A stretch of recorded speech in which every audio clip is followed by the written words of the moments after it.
Well, hello again here on Crusaders TV. Taylor Medak with you here today, and it's time for our first edition of Coach's Corner for the 2016-17 season. I'm joined by Crusaders head coach Adam Manah, and of course, this segment, as all our videos are on Crusaders TV, brought to you by Sherwood Ford, the Giant.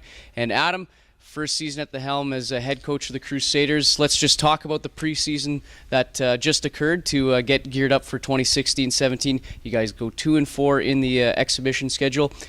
It's kind of a case where it's not so much about results this time of the year versus evaluation and putting a team together that's going to compete for 60 games in the regular season. Yeah, absolutely.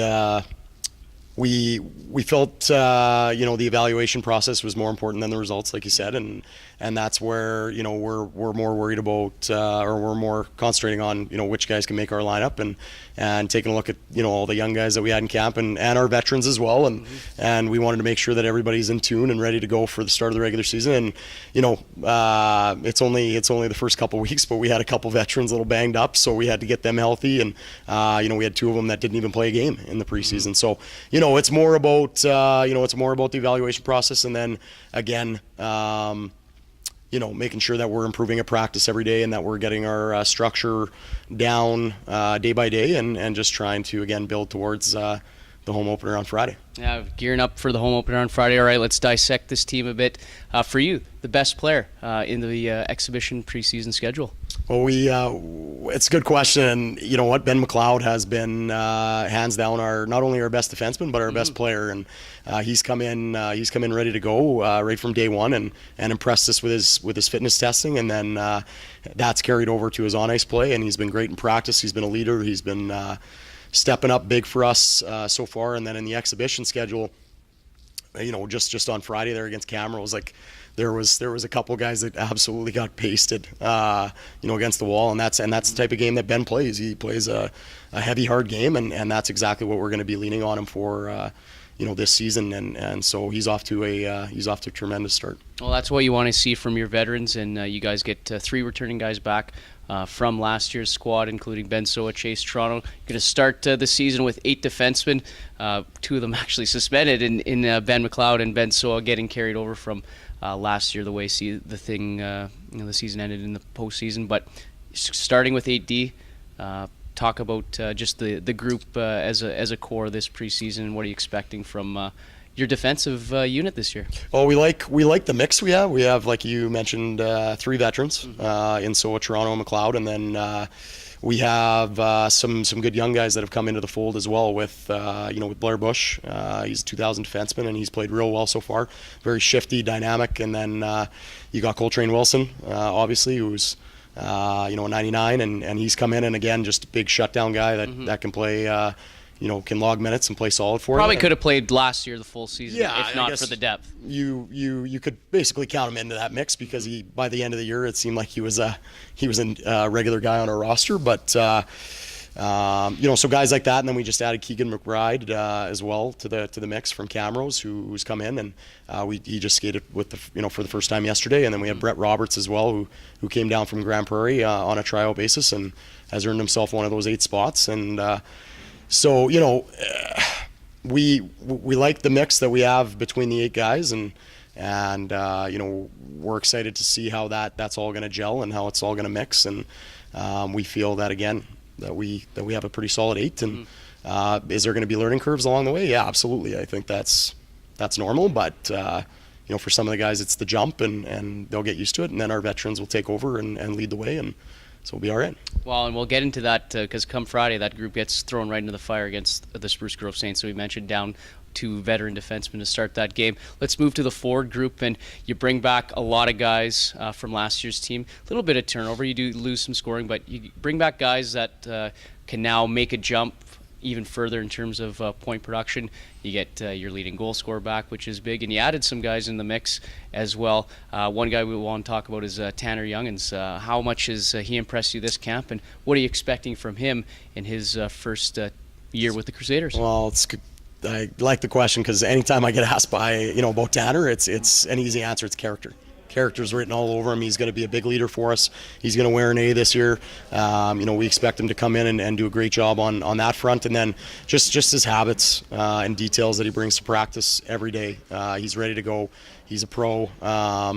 He works. His work ethic in practice is hands down, one of the best out there. And so, on top of all that, he's got good hands and tight, and he can put the puck in the net. He had 19 last year for the Kodiaks, so we expect him to chip in offensively and play in every situation. And one of the things we saw out of him in the exhibition was how good of a penalty killer he was, and how he hounds pucks and just causes havoc. So we're excited about having him, and we're thrilled that he's here. All right, let me ask you about Tyler Maltby, because it wasn't expected that he'd be back, as it was thought he was going to head off to school. One more year in junior, then he heads off to Arizona State. What's kind of the plan for Tyler, or the goal from the coaching staff perspective? Obviously, you want him to score. There's maybe some thought that he could push for 50. It's been a long time since someone in the AJHL has scored 50 goals. Certainly Tyler's capable of doing that. But at the same time, he's admitted as well that it's not really about the goals and kind of individual things. He wants to be a team guy and contribute night in, night out to allow the team to win. But from the coaching aspect, what are some goals and just the outlook for him from your mind? Well, we talked about it a little bit in the summer, but some of the things we'll be concentrating on with Tyler is his habits, his details. In his game, he tends to he doesn't like to stop and start all the time, so we'll try and he's a big guy, so why would you want to stop? You want to keep that train going as much as he can. So he knows it. We talk to him about it all the time, and he's focused on improving that and making sure that he's stopping on pucks and doing those little things, and then again improving his defensive game. Like, absolutely, we know that the offensive side is there.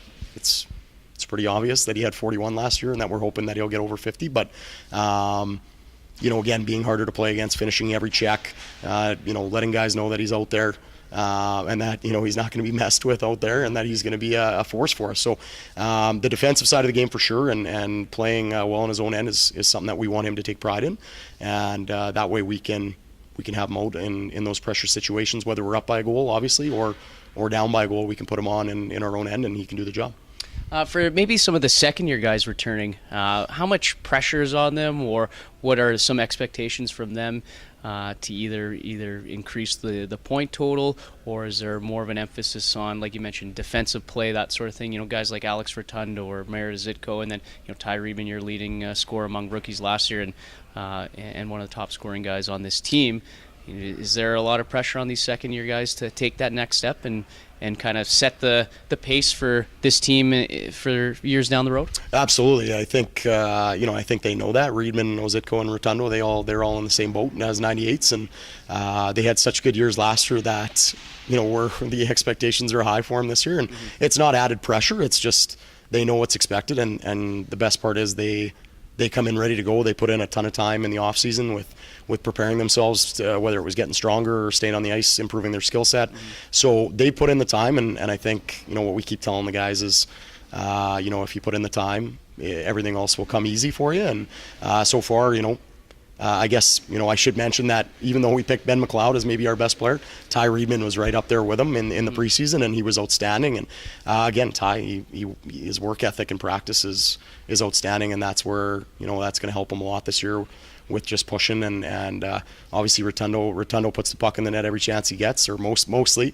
And then Merit Ozitko is a playmaker type player, and we expect him to be dishing pucks, and we're going to try him back in the middle of the ice so that he can be that guy and contribute that way as well.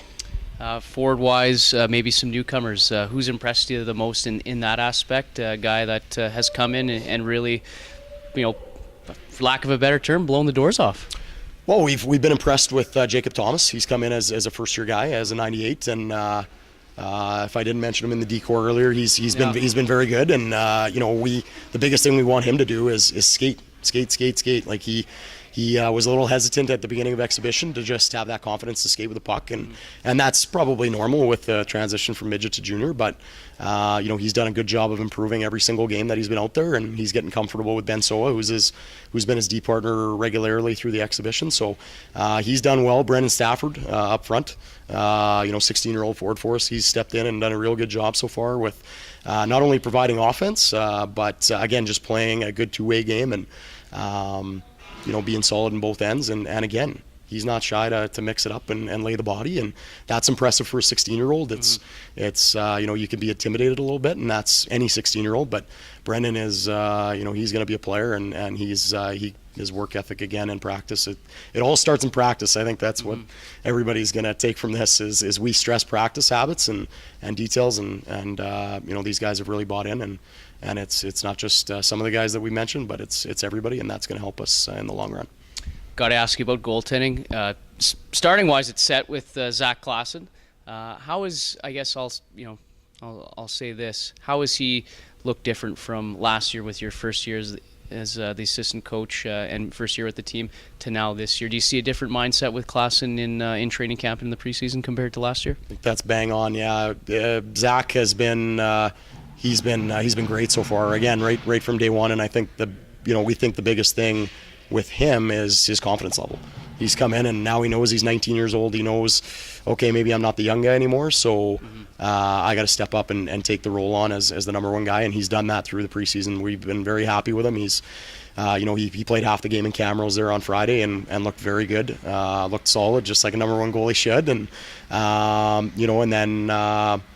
In practice, again, his habits, we've been concentrating on that as well. So he's been outstanding in both regards, and we're excited that he's going to be starting on Friday and that he's going to have that role as the number one guy. And in terms of our backup role, it's wide open still. We have three guys remaining in camp, and yes, the season starts on Friday, and we'll make a decision by Friday.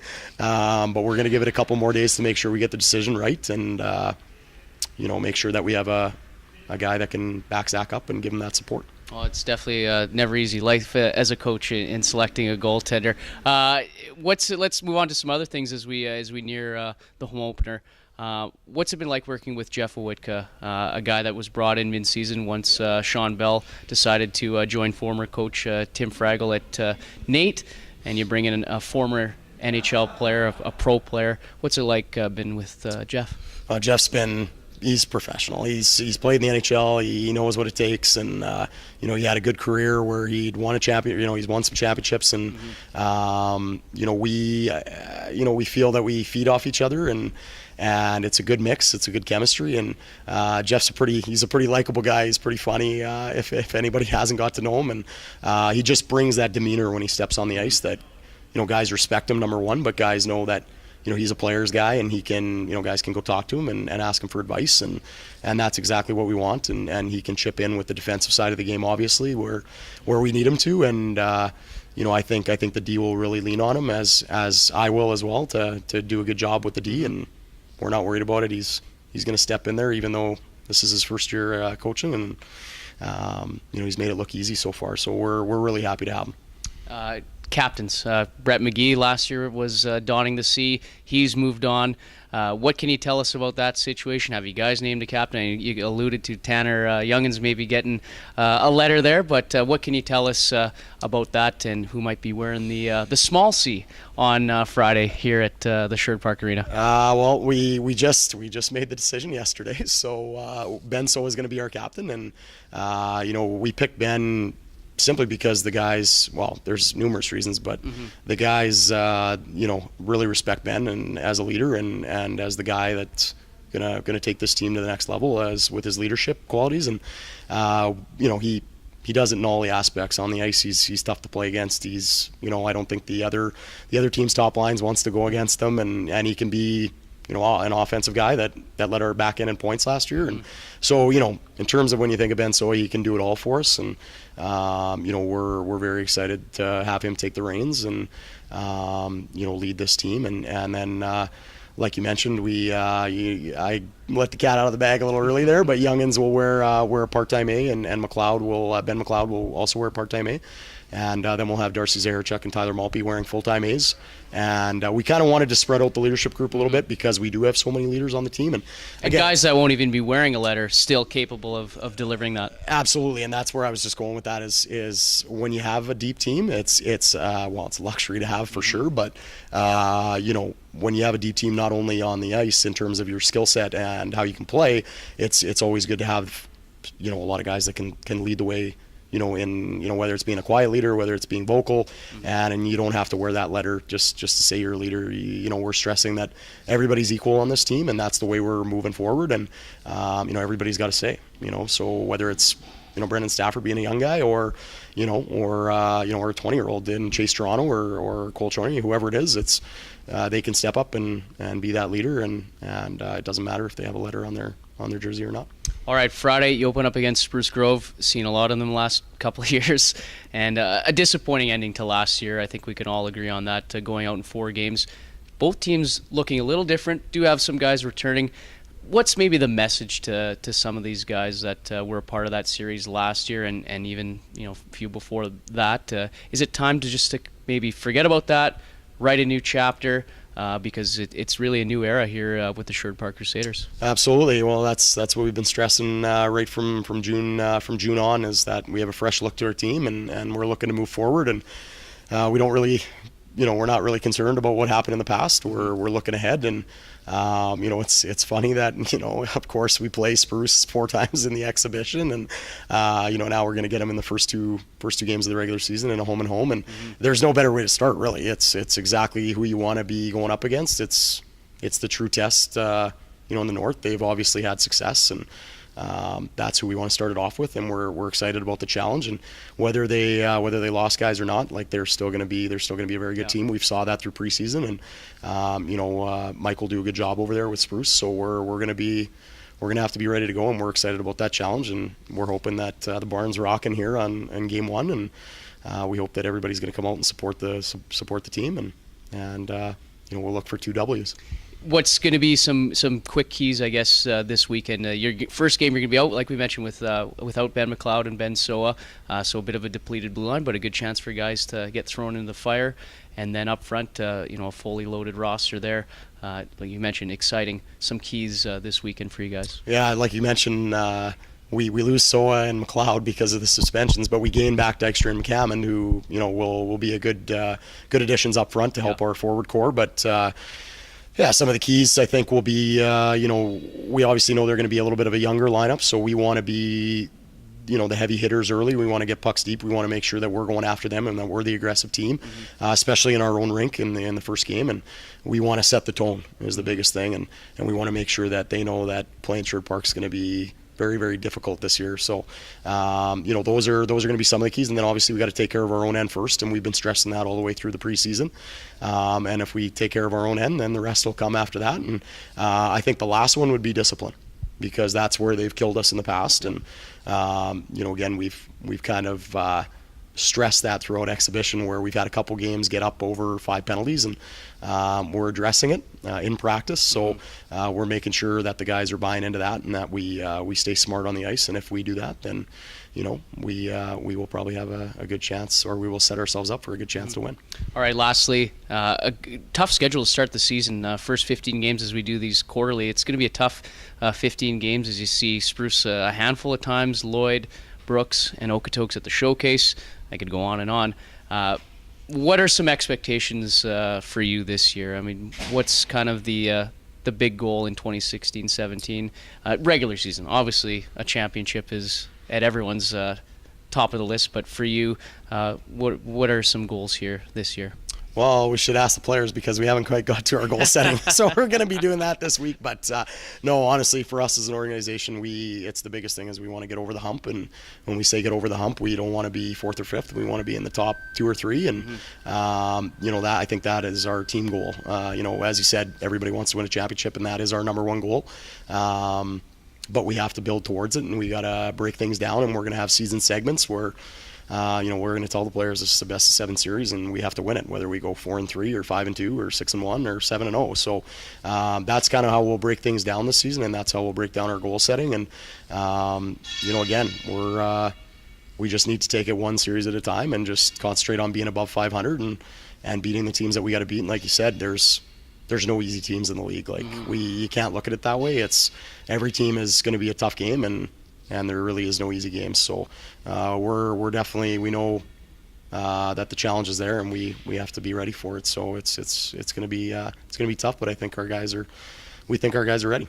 And it's going to be exciting as well. Adam, thanks a lot for joining us here on the first edition of Coach's Corner. We'll talk to you in 15 games.